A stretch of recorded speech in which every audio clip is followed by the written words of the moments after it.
တောင်တန်းတွေရဲ့အပေါ်ဘက်မှာရှိတဲ့ကော်ဖီခြံကြီးကိုရွာသားတွေမနီးကပ်ရဲတာ10နှစ်ကျော်ပြီညရောက်တိုင်းမြူထူထူတွေအောက်မှာကော်ဖီပင်နှန်းတွေတိတ်ဆိတ်လုံးနေတတ်ပြီးတခါတလေမိမအတန်တဲတဲလေးကြားရတတ်တယ်လို့ရွာသားတွေတူတူပြောကြတယ်တချို့ကတရေ6တယ်ပြောသလိုတချို့ကလည်းဘာအကြောင်းမှမသိပဲရှောင်ဖယ်နေတတ်ကြတယ်ဒါပေမဲ့ကိုတန့်စင်ဟာဒီအကြောင်းတွေကိုကြားကလေးကစိတ်ထဲမှတ်သားထားခဲ့သူပါသူဟာအောက်မြို့ဘက်ကနေအလုရှာလာတဲ့လူငယ်တယောက်ပုံစံနဲ့ဒီတောင်တွေကိုရောက်လာခဲ့တာမကြသေးတဲ့လှုပ်ဝက်အေဂျင့်စုံထောက်တူသူ့ရဲ့တကယ်တာဝန်ကတော့ဒေတာတွင်းမှာနာမည်ကြီးနေတဲ့ဘိန်းဖြူမောင်ခုကူးမှုကွန်ရက်တစ်ခုကိုထောက်လှမ်းမှုဖြစ်ပြီးအဲ့ဒီကွန်ရက်ရဲ့ခေါင်းဆောင်လို့တန်တရားရှိရသူကိုမြင့်လွင်ကိုချင်းကပ်ဖို့ပဲဖြစ်တယ်ကိုတန့်စင်သည်အသက်30ဝန်းကျင်ခန့်ရှိပြီးအရက်အနှဲငယ်မြင့်ကကိုလုံးကိုထဲကြန့်ခိုင်သည်မျက်နှာသွဲလျပြီးမျက်လုံးအစုံကထိုးထွင်းကြည့်တတ်သည့်အရေးရောင်များဖြင့်ပြည့်နှက်နေသည်ခတ်တူတူညှက်ထားသောစပင်နှင့်ပါတိုင်းမွေးပပကသူ့ကိုပို၍တည်ကြည်စေသည်သူသည်အများအားဖြင့်ရိုးရှင်းသောတီရှပ်နှင့်ဂျင်းပေါင်းဘီကိုဝတ်ဆင်လေးရှိပြီးသူ၏ပုံမှန်တရံမှာမြို့ကလာသည့်ရိုးရိုးသားသားလူငယ်တဦးလာထင်ရသည်ရွာသားတွေကြောက်လို့ဖန်တီးထားတဲ့ပုံမြင်တွေဟာသူ့အတွက်အကာအကွယ်တစ်ခုလိုပါပဲ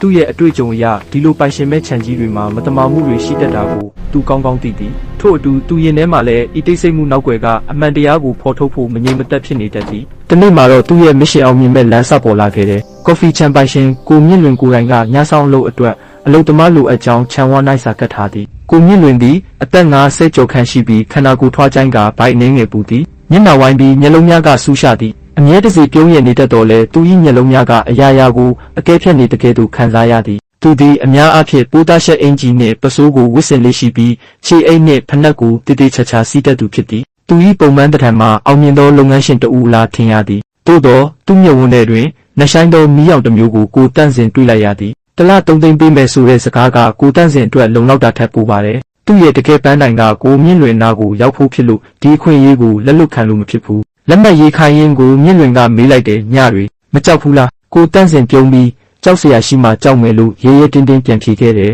ကိုမြင့်လွင်မျက်နှာပေါ်ကအပြုံးခဏလေးပျောက်သွားတာကိုတန့်စင်တတိထားမိလိုက်တယ်ထိုတစ်ချက်ကကိုမြင့်လွင်သည်တာမန်လုပ်ငန်းရှင်တဦးမဟုတ်ကြောင်းသူ့စိတ်ထဲမှာတန်တရားမိဘွားကိုစတင်မွေးဖွားလိုက်တယ်လို့ပင်အလုပ်ဆက်လုပ်ပြီးပထမဆုံးတစ်ပတ်တာကာလကတော့ကိုတန့်စင်အတွက်တာမန်ညဆောက်တယောက်လိုပုံစံမျိုးနဲ့ချန်ပဝင်းကျင်ကိုထောက်လှမ်းရတဲ့ကာလတစ်ခုဖြစ်ခဲ့တယ်။သူဟာညစဉ်ချန်အနှံ့လှည့်လည်ရင်းကော်ဖီပင်နှန်းတွေရဲ့တိတ်ဆိတ်မှုအောက်မှာအရာရာကိုအကဲခတ်နေခဲ့တယ်။ဘိန်းဖြူမောင်ခိုကူးမှုကိုရဲ့လှုပ်ရှားမှုတွေကိုအဓိကစောင့်ကြည့်နေပေမဲ့ထူးခြားတာဘာမှမတွေ့ရသေးဘူး။ဒါပေမဲ့ဒီချန်ကြီးရဲ့တိတ်ဆိတ်မှုကတစ်ခုခုကိုဖုံးကွယ်ထားသလိုခံစားချက်ကသူ့စိတ်ထဲမှာကင်းရောက်နေခဲ့တယ်။ညဘက်လေတိုက်ရင်ကော်ဖီပင်ရွက်တွေတရှဲရှဲတိုက်တန်အောက်ကနေတက်တက်လေးကြားရတတ်တဲ့ခတူးတိုးငိုရှိုက်တန်လိုအတန်မျိုးကိုလည်းတစ်ခါတရံသူကြားနေရသည်အစပိုင်းမှာတော့လေတိုက်လို့ဖြစ်တာပဲလို့တွေးခဲ့ပေမဲ့တဖြည်းဖြည်းနဲ့အတန်တွေကပုံမူရှင်းလင်းလာတယ်လို့ခံစားလိုက်ရသည်